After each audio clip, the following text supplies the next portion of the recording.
Namaskar. Welcome to this session. We have been dealing with Vairagya, what is called as dispassion, thirstlessness, and we were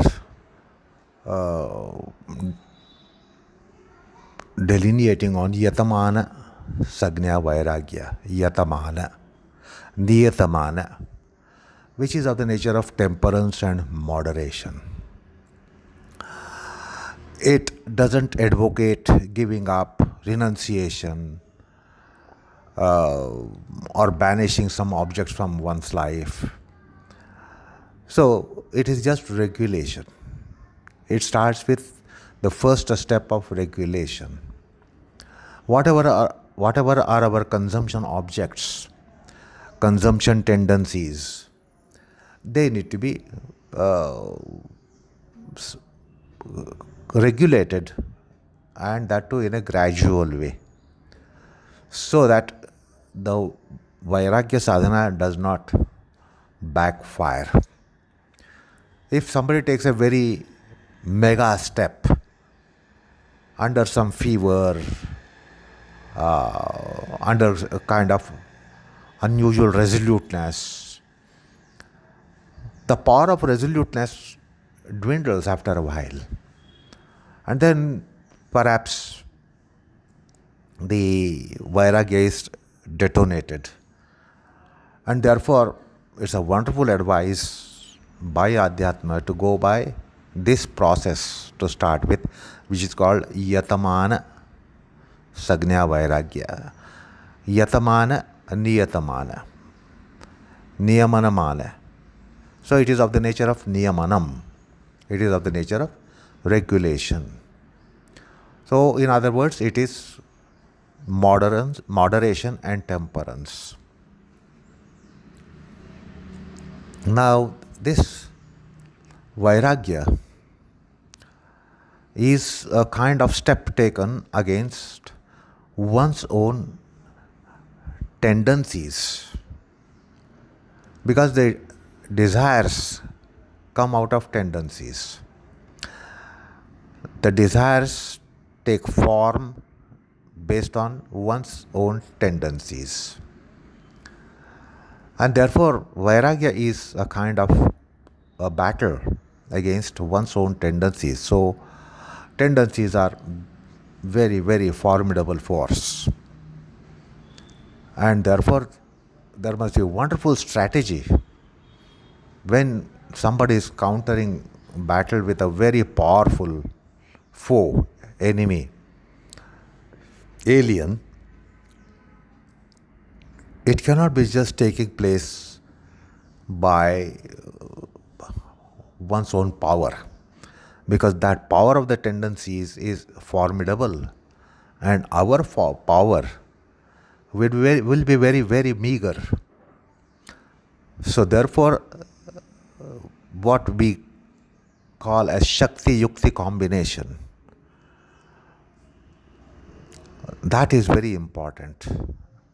There must be strategies, and right measures at right time should be taken. You just can't take measure any time.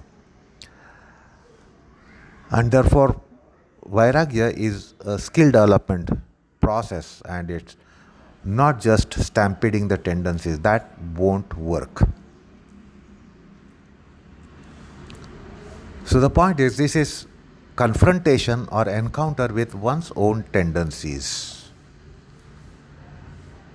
That also is to be understood here.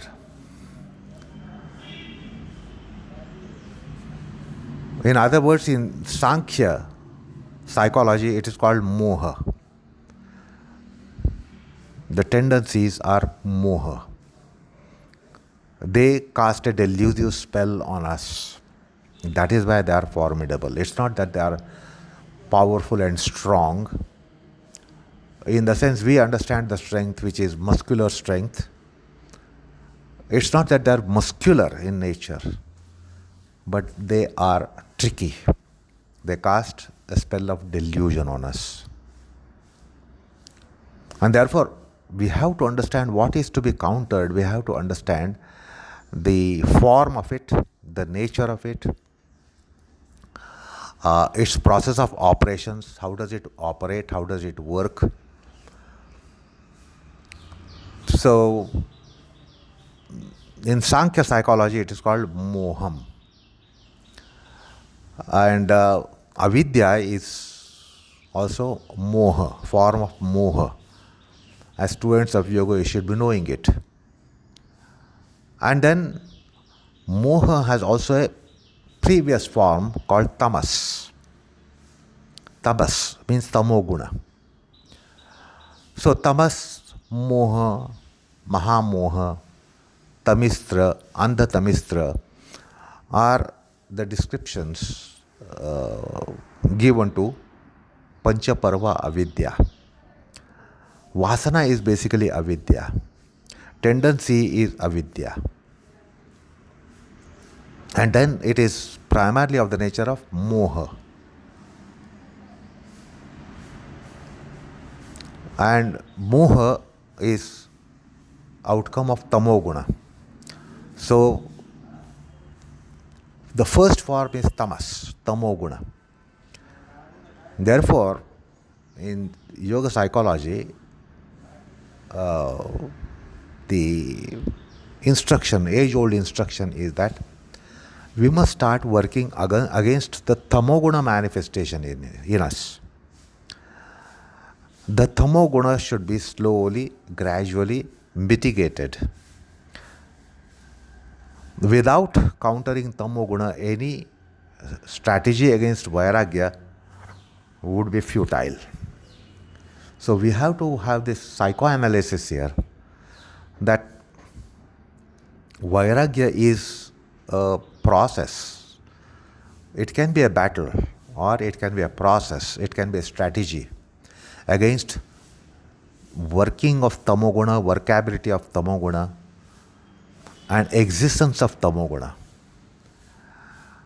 So the lifestyle to be developing vairagya is such that the tamoguna should be discouraged. The tamoguna should not be nurtured, harvested, nourished. Now, all these things, how do they take place? Harvesting and nourishment and nurturing, etc., is by ahar, vihar, achar, vichar. Now, that's how you will understand how ahar, vihar, achar, vichar has been mentioned often, even with reference to vairagya. It is because they encourage, they nourish the gunas.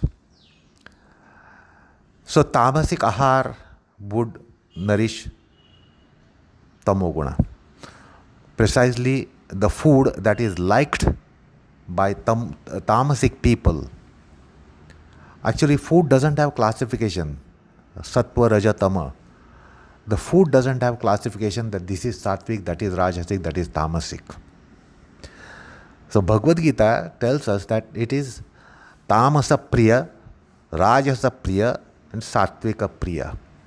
The food that is likened by tamasic people is mentioned, described. The food that is liked by rajasic people is mentioned. And the food that is liked by sattvic people is mentioned. And then we are advised to cut short on food that is tamasic, the food that is rajasic, in the sense the food that is rajasic people like it and food that tamasic people like it. The food doesn't have these discriminations. The Bhagavad Gita classification is so interesting. It gives us this clue that the food is not discriminated, that something is good and something is bad. Because if something is bad, it is not absolutely bad. What is bad for you could be good for something else. All creatures need food. Subhumans to superhuman, all need food. So the food cannot be graded like that. Because what is bad for you will be good for something. That's why we throw our wastes, our edible wastes, And then we see some insects and worms consume it, they nourish it, they relish it. So what is not liked by you is something like putrid food. The putrid food is discarded, disposed. Now, we see that there are some life species who thrive on it, who make it a party. It's a party for them.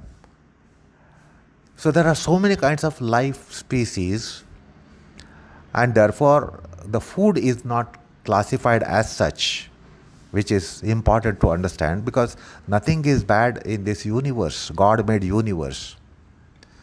So incidentally, let me tell you about Vairagya. Vairagya is not developing some kind of detest, dislike, hatred for some objects which are alienating your adhyatma sadhana or jnana sadhana. The objects are not good and bad, because they are all God made, because they are all of trigunas. All the three gunas come together and they turn out a very manifestation. So we are not supposed to develop enmity with certain objects. So in Vairagya, we are not supposed to develop enmity with sensory objects. That won't be proper. And Adhyatma definitely gives this kind of orientation to our minds. So we should not be consider something as alienating to us, and therefore develop detest, dislike, hatred. So any Vairagya that is based on such a thing is not really true Vairagya. It is pseudo Vairagya. And that is not classical Vairagya, and certainly not the Vairagya that yoga is professing or advocating. So this is the point that we have to understand, because otherwise usually Vairagya is developed out of some hatred. If you want to get rid of some objects, the major way taken recourse to is develop detest and dislike and hatred. Now that won't work. That would backfire. It is all God's creation. Any object is God's creation. However, the object is enticing you. It's God-created object.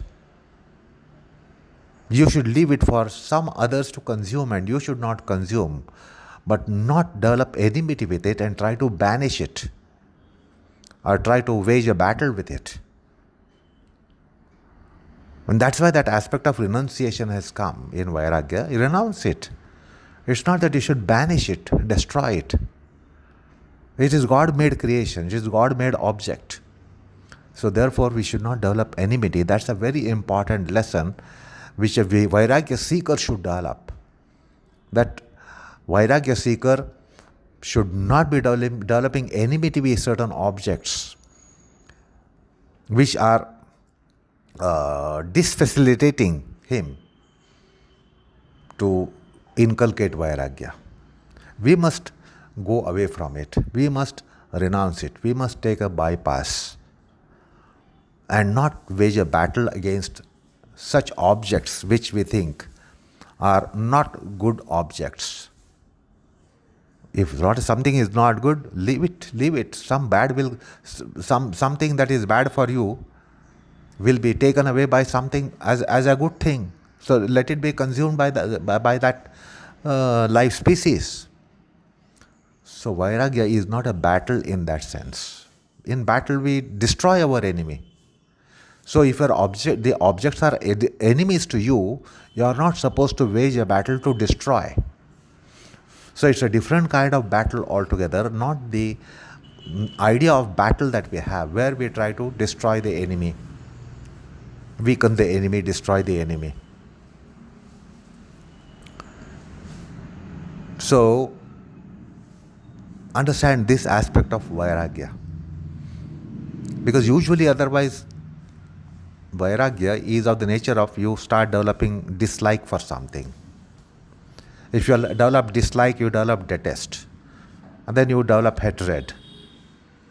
So this is going to have negative radiations.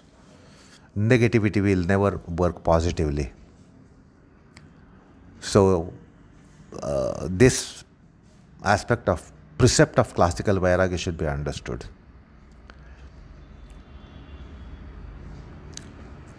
Now, that's one thing that we were discussing about tendencies.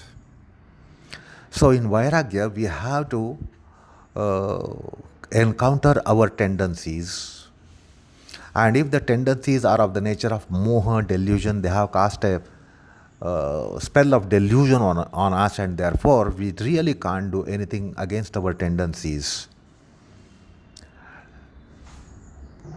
That delusive spell must be overcome. Now that delusive spell is of the nature of ignorance, avidya, moha, delusion, etc. And that is overcome by jnana. So therefore jnana sadhana is the means for vairagya. In worldly kind of vairagya that we see in the world, that we see in human world, is of the nature of, it is generated on detest, dislike, hatred, abhorrence. You start hating. So that is not the modus operandi. The jnana should be coming up. Now what is this jnana? Nitya nitya viveka. Atma anatma viveka. Sat asat viveka. So sad asat viveka, sukha dukkha viveka, atma anatma viveka, nitya nitya viveka, shuchi ashuchi viveka. Now because of delusion, there is a perversion. What is delusion? Delusion is perversion. We consider the essentially pleasurable thing as essentially sorrowful thing, and essentially sorrowful thing as essentially pleasurable thing. That's a delusion. That's the maya, that's the moha or mahamoha, etc. So also anatma is taken as atma. Dukkha is taken as sukha. This is the definition of Patanjali of asmita, avidya. Impermanent is taken as permanent. The untruth is taken as truth. The painful is taken as pleasurable. Sorrowful is taken as delightful. Then impure is taken as pure. So deluded people always have this kind of perversion. That is why it is called delusion. The moha or maya is always of that nature. Delusion is always of the nature. One takes it as it is not.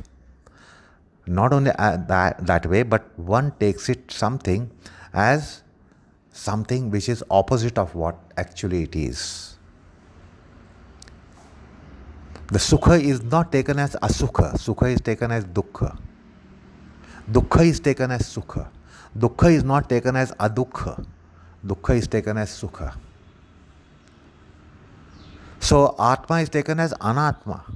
Atma, anatma, anatma, atma. This is not just confusion. This is taking it opposite. This is taking it in opposite way. That's why it is perversion, or what I call as perverse science. So the jnana sadhana is so important for vairagya. You should be in pursuit of jnana. And what is that jnana? Nitya nitya viveka, sadasat viveka, sukha dukkha viveka, atmanatma viveka, shuchi ashuchi viveka, manapamana viveka. So the viveka sadhana should be in place. Viveka sadhana is jnana. So viveka sadhana should be in place rather than going for some ascetic fever of asceticism. I want to give up this, I want to give up that. The things are not given up like that. they are temporarily given up. They can come back with greater agog. That's greater danger in it. And therefore, vairagya of the nature of suppression is never advocated in Adhyatma.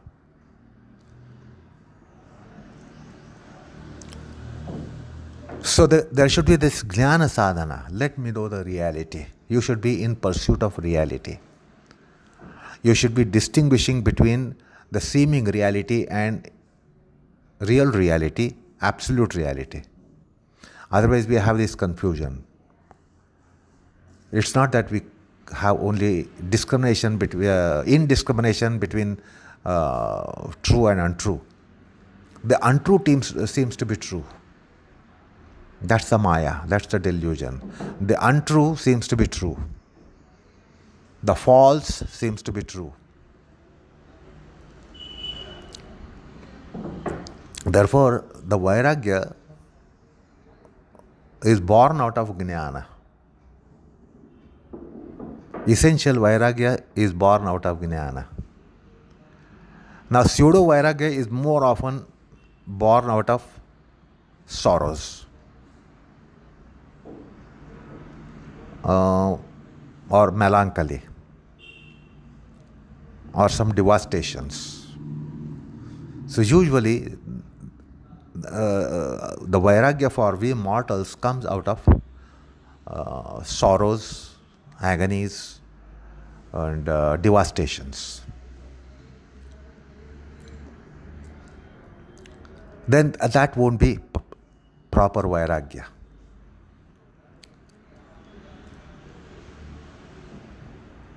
So it must have roots in jnana.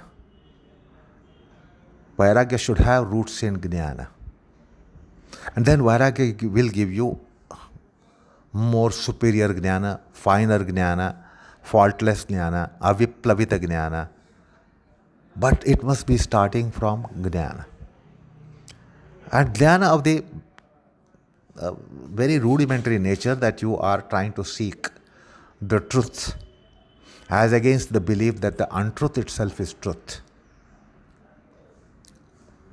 So Adhyatma will tell you what is essentially truth.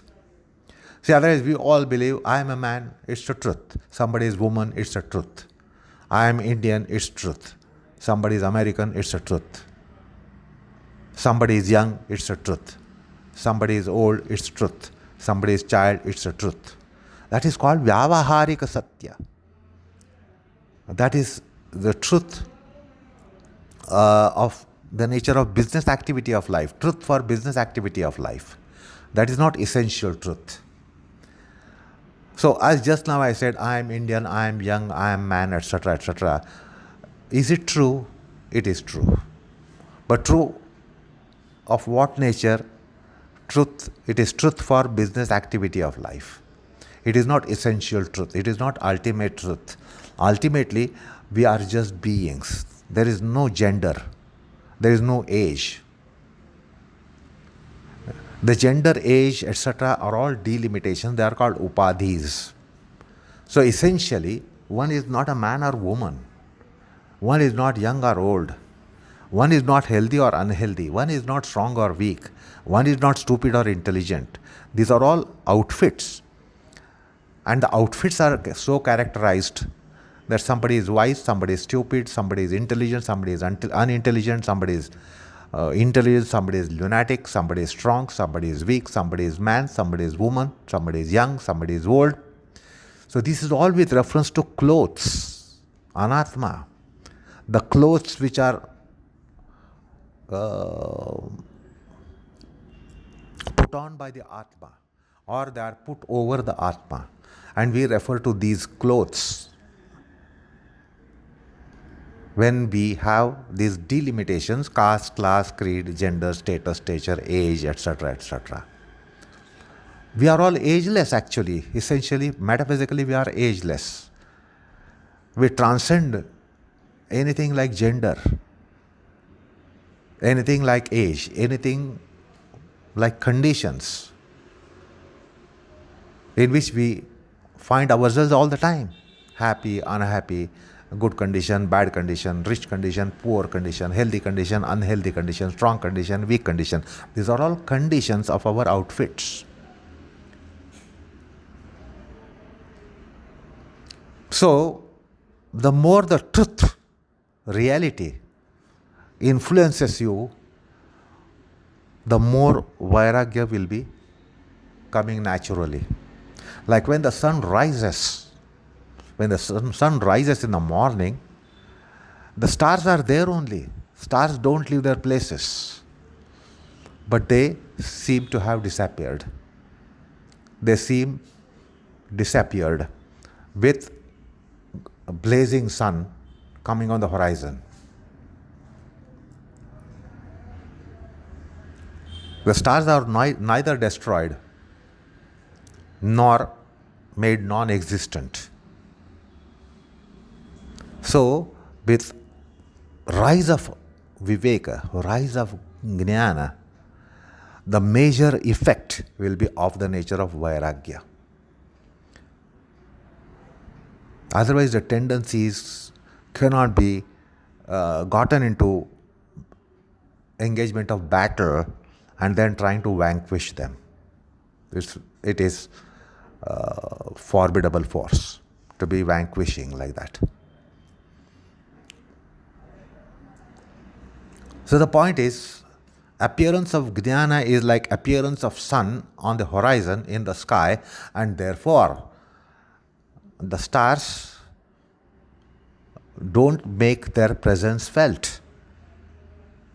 So similarly, with onset of jnana, the raga, the thirst, the avairagya will not make its presence felt. And that is what really happens in vairagya sadhana. Now, about these tendencies, yoga has wonderful kind of mapping of the tendencies. Otherwise, we don't really map the tendencies. We don't have classification of tendencies, whereas yoga has. Now, where are these tendencies? So, we will generally say the tendencies are in our minds. But little insight will tell you the tendencies are also in our flesh. That's why there is a class called Tendencies of the Flesh in psychology. The tendencies are there in senses. Yes, tendencies are in the body, tendencies are in the senses, tendencies are in the mind. But yoga has a deeper analysis. It has a deeper insight and therefore more profound analysis. So it speaks about, you see, the vasanas, they come from our very birth.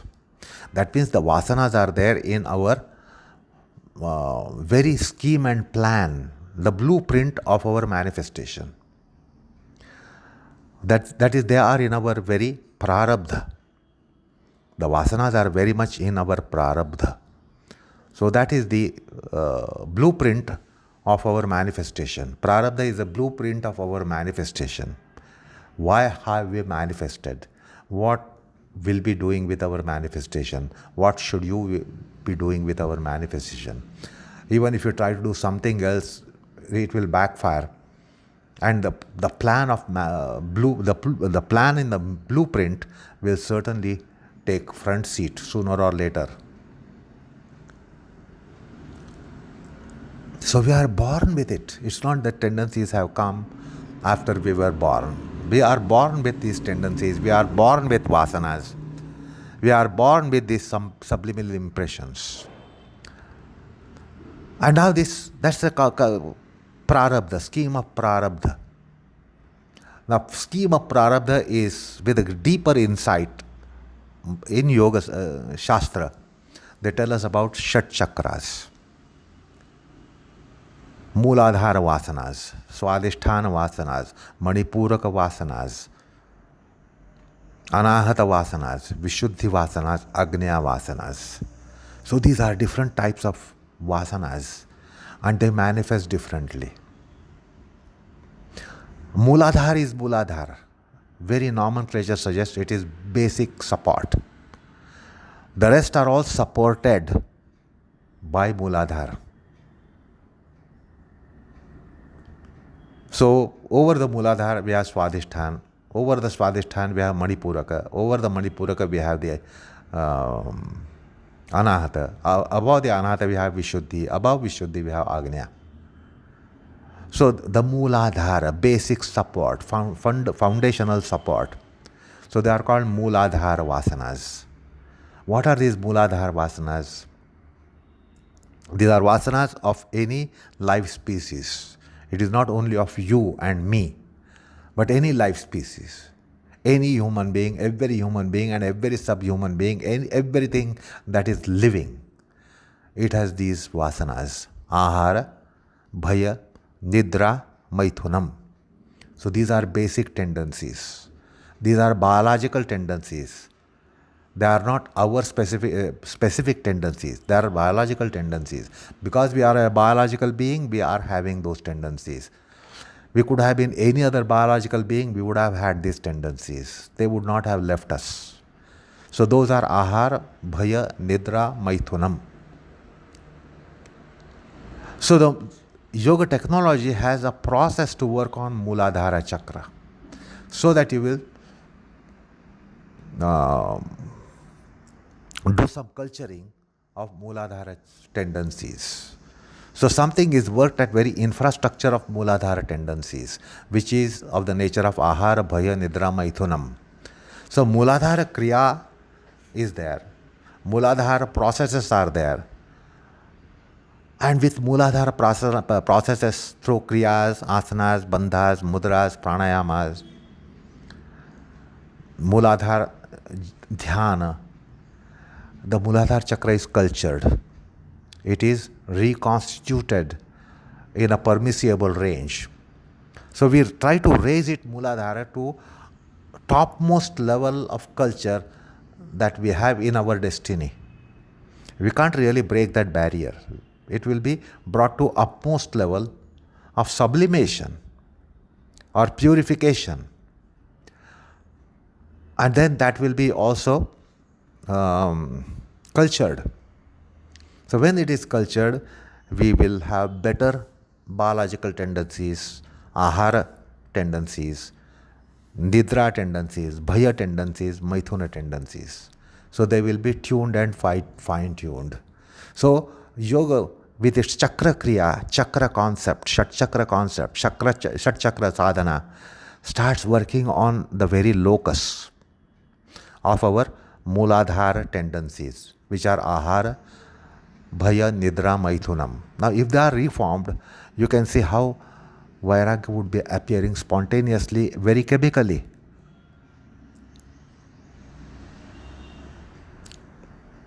Then comes Swadhisthana. Swadhisthana means the personal tendencies which are specific to oneself.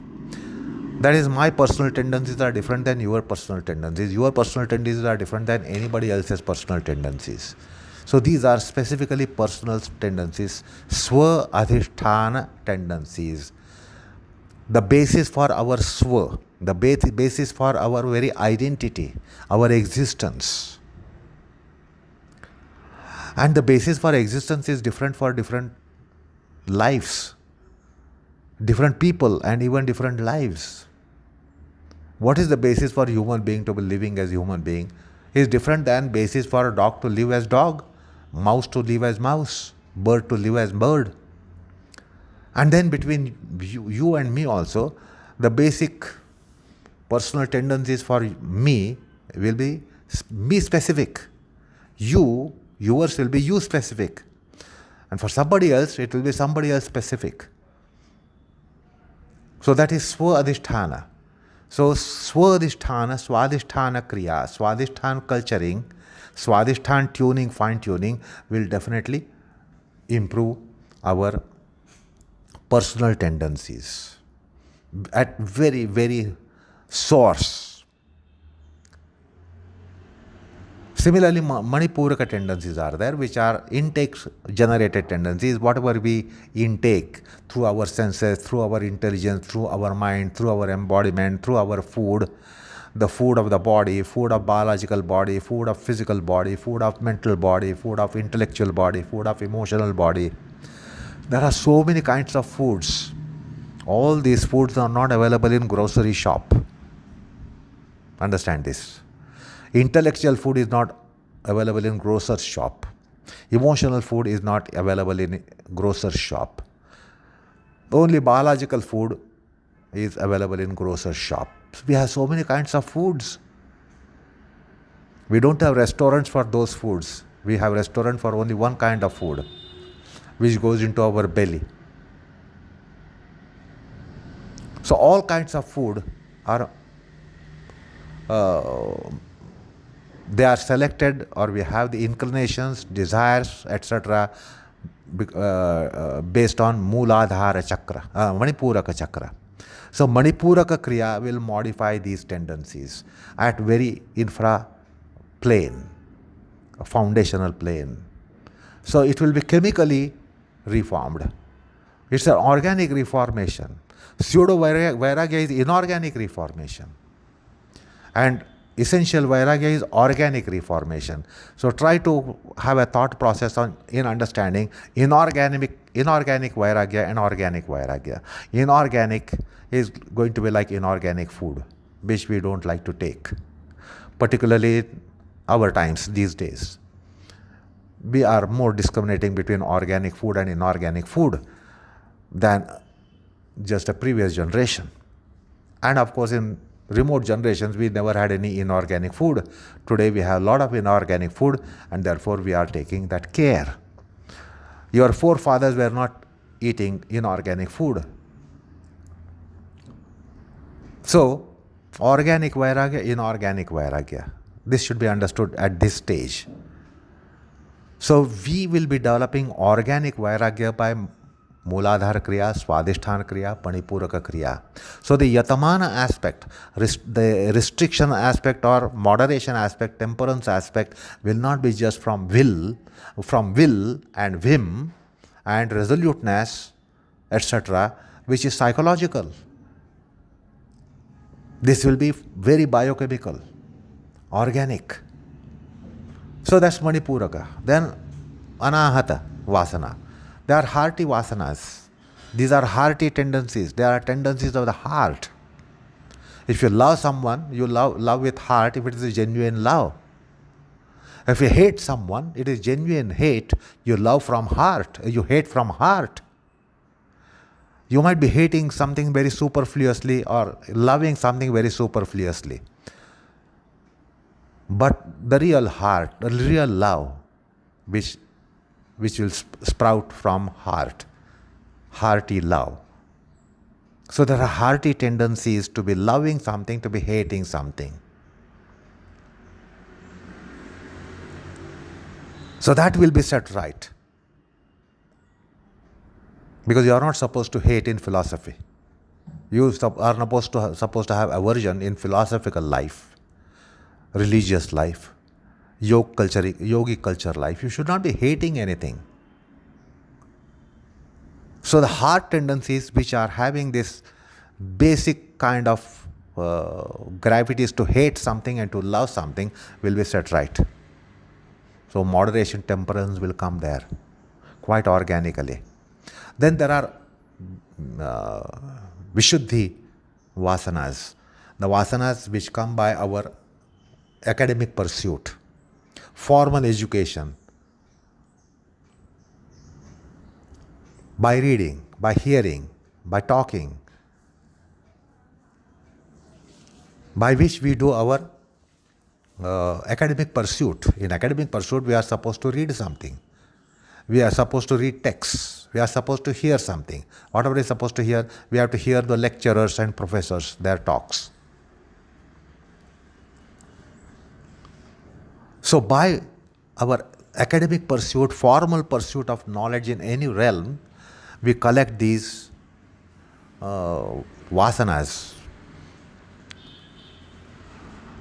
They are also called Saraswata Vasanas. Saraswata, Saraswati, goddess of wisdom. Saraswata, coming out of Saraswati or coming out of Saraswati sadhana. That is called Saraswata.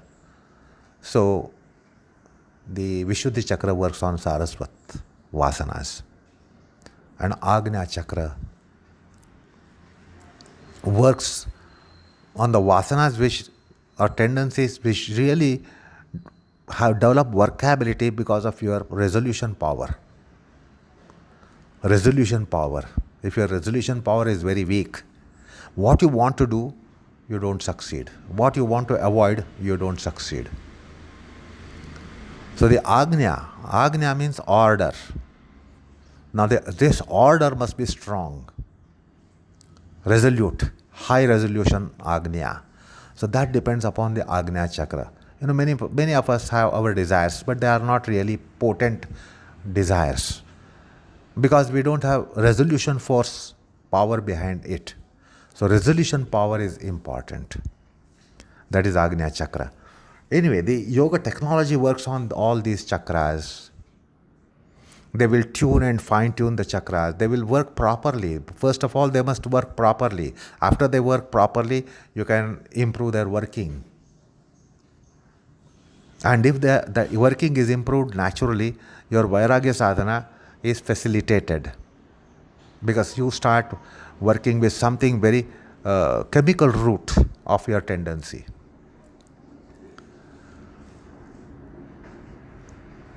So, that is one more aspect which I wanted to divulge. The concept of chakras, the prana kriyas, the tattva kriya. Our vasanas are also rooted in our tattvas, tattva constitution, the prithvi, aptej, vayu, akash constitution within us. Now that also needs to be handled. So that is also given by our blueprint of destiny. But then we are given a range within which we can work. So we must try to reach the upper range by tattva kriya, prithvi kriya, ap kriya, tej kriya, vayu kriya, akash kriya, prithvi, ap, tej, vayu kriya, akash kriya. So 5 tattvas. There are tattva kriyas. There are tattva bija mantras. There are bija mantras to be used in kriyas and mudras and bandhas and pranayamas and dhyana. So they will try to fine-tune culture, the very source of vasanas, which is also panchatattvas. The source of our vasanas are panchatattvas, of which we are made up of. Our body, mind is made up of panchatattvas. Shat chakras give us constitution. And then the chakra kriyas will help us work on that plane as well. Therefore, there are prana kriya, tattva kriya, chakra kriya, etc., where we can work on very roots of tendencies, infrastructure of tendencies. Therefore, it is a great facility to be taking recourse to this kind of sadhana, which is only available to seekers in yoga. Others have to just depend upon sermons, and then they have to depend upon their own will, volition, etc., etc. They really cannot work on this, the very source of vasanas, which are rooted in panchatattvas and shat chakras. Yoga offers a technology. So outside the realm of yoga technology, you will know that you will be deprived of this access. So, how Vairagya is developed, the technology of Vairagya, I am trying to relate to you the technology of Vairagya, which is unique to yoga. So that is one thing on which one must deliberate and explore. Don't just expect all informations and entire material coming by informations. There is so much to experiment, so much to explore, so much to discover, so much to develop the skill on working on them through yoga sadhana. Then, in the last session I told you there are four margas: Jnana Marga, Karma Marga, Dhyana Marga, Bhakti Marga. In Jnana Marga, so understand how Vairagya will be developed. What process of Vairagya will be tackled merely based on Jnana. Merely based on what we today call as Vedantic Jnana or Sankhya Jnana. So how much it will take place? So it's all information based. Not much is done with very embodiment. Not much is done with one's own biochemistry, one's own electrochemistry. And that too in an organic process. Therefore, when Jnana Marga becomes Jnana Yoga, this yoga will come, which I just now told you about Panchatatvas, Panchatattva Kriyas, Shat Chakra Kriyas.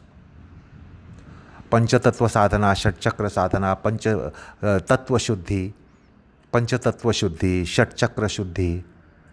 Yoga technology offers it. So in Jnana Marga, in earlier phase, this will not come. So it is all intellectual input. Hearing some sermons, hearing some discourses, etc., etc. But when it comes to become yoga, then all these sadhanas come in. Sthula, Sukshma, Karana, Sharir sadhana. Then yoga sadhana. Without yoga sadhana, Jnana Marga will not become Jnana Yoga. Karma Marga. In Karma Marga, in earlier phase, all this will not come. They will not be even having slightest clue about Shat Chakras and Panchatattvas within our embodiment. But when it becomes Karma Yoga, then this aspect comes in. So also in Bhakti Marga, it doesn't appear there. But when it becomes Bhakti Yoga, it comes. In Dhyana Marga that we are in, it doesn't come. That's why when we commenced, when we are initiated into yoga, we were not at all given any idea of the Shat Chakras and Pancha Pranas and Pancha Tattvas and the Kriyas of the Tattvas, etc. It comes later. So Dhyana Marga to Dhyana Yoga. When we start having pursuit in Dhyana Yoga, then all these things come. All these things come means what? All these things means what? Yajna Dana Tapa principles.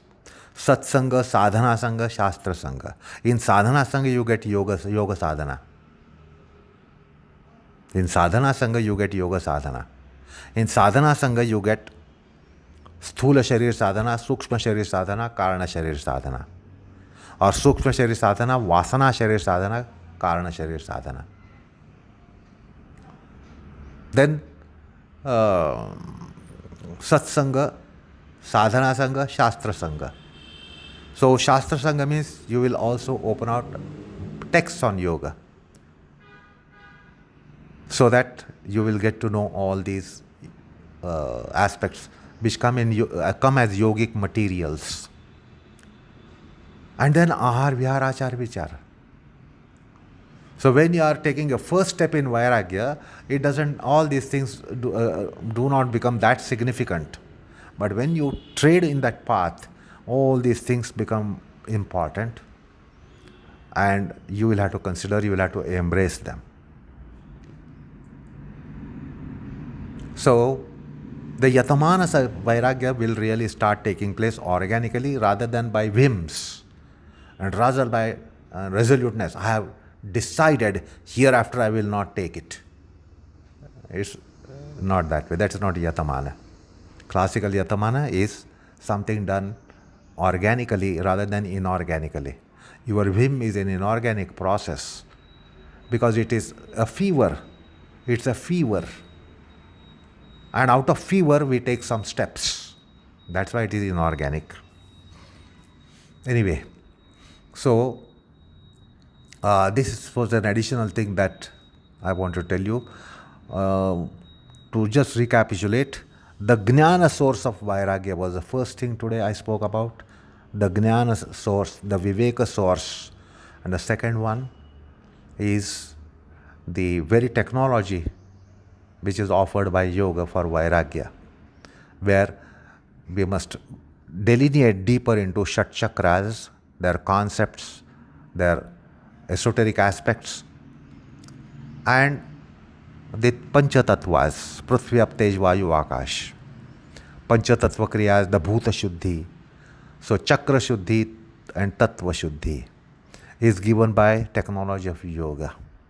That facilitates the Vairagya process very, very organically. So there is less chance that Vairagya will backfire or Vairagya will vaporize, evaporate. More often it happens. In case of inorganic Vairagya, it comes. As quickly as it comes, it goes that quickly as well. Because it can evaporate, it will vaporize. It's like petrol and spirit. It doesn't stay too long. So this was one more dimension which I wanted to add in our formal understanding of concept of Vairagya. So with that, we will end the lesson today. Namaskar all of you.